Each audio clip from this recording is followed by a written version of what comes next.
हो दुनिया कहे कुछ भी, हम ता खेसरी के दीवाना। दिल में बसेला नाम तोरा, सुपरस्टार हमरा जाना।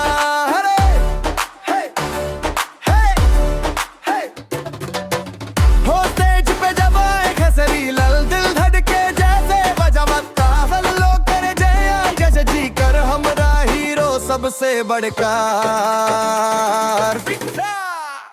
खेसरी दिल में रहे फैन के, नाम लिखा लबा जाके। जब वो बोलेला प्यार से लगेला दुनिया न माने। खेसरी दिल में रहे फैन के, नाम लिखा लबा जाके। जब वो बोलेला प्यार से लगेला दुनिया न माने।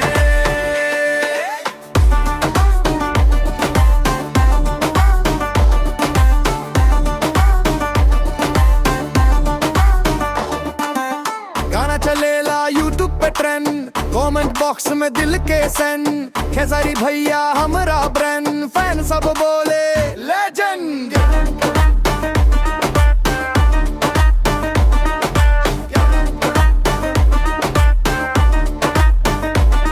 हो वीर करठी तोर रील, खेसारी के स्टाइल बारील दिल। भोजपुरी के प्राइड तू बा भैया, तोरा जैसन कोई ना प्यारिया।